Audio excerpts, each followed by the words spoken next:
Good morning mga disyang, and yes, for today's video ay magsisimba tayo. And ayan na nga, maga tayong gumising at nakaligo na nga ang inyong kades.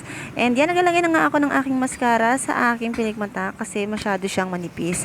And ayan, naglagay na din ako ng kilay, dinadagdagan ko yung kilay ko kahit na meron naman talaga yan. Kasi gusto ko talaga yung medyo makapal para talagang litaw na litaw ang ating ganda. Charot! Ayun na nga mga kadisyang. So ayan, kinakapalan ko nga siya kasi yun talaga ang gusto ko. Pero hindi naman sobrang kapal, yung tama lang din naman. Hanggang ngayon, 'di ba? So yun, chine-check ko kung okay na. And ayun, pagkatapos niyan inaayos ko na nga siya, nilaline ko siya para naman hindi halatang ginuhit ko lang talaga. 'Di ba?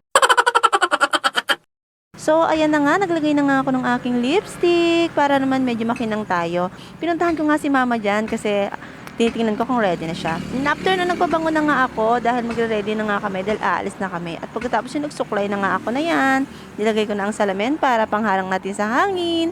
At ito na nga, bumiyahe na agad kami. Nakasakay na agad sa tricycle. At ayan, pagdating namin dyan, yan, bumabiyahe na kami yan, malapit lang naman. Ito na agad ang simbahan. So, ito, malapit lang yan sa amin. Mabilis lang talaga ang biyahe. Ito nga pala yung simbahan. Siyang, nasa loob na nga tayo ng simbahan. So, ayan, naupo na nga muna tayo. At yan si mama, akala niya mag-picture kami, mag-video pala. Yun na nga, akala niya talaga mag-picture kami. At eto na nga, nakapag-video nga ako sa harap ng simbahan. Bilib na bilib talaga ako dito sa simbahan na to. Gandang-ganda talaga ako. Kasi ba namang hindi maiingganyong magsimba dito tuwing linggo. Ayan, parang second mass na ata kami, kaya konti lang yung tao. At pagkatapos nga niyan, ay umuwi na nga kami, hindi na ako masyadong nag-video. Ito nga pala yung time na pupunta kami ng palengke kasi titingin kami ng ulam. Pero pagdating namin sa palengke, wala yung gusto naming ulam dahil hindi pa dinideliver ang tilapia.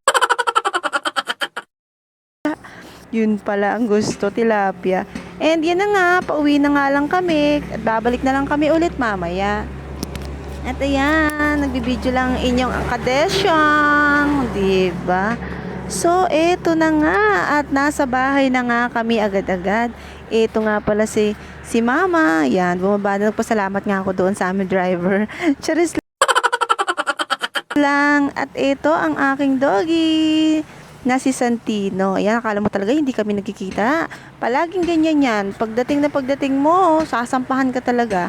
At ayan nga pala si Pepper, tinali namin siya kasi mga pasaway talaga sila.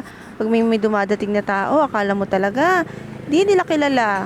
At ayan na nga, sa sobrang gutom na, umagang umaga, ay mag-aalmusal na kami.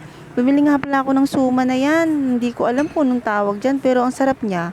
Malagkit siya. At ayan, kain na nga tayo, mag-almusal tayo. Nagluto na nga rin ako ng Lucky Me. Kasi para naman may konting sabaw, hindi na nga kami masyadong nagkape niyan. Kasi baka mabigla yung aming tiyan. At ayan, ninanamnam ko nga ang pagkain ng Lucky Me. Iniisip ko nga kung paano ko mababayaran ang aking utang. Charot!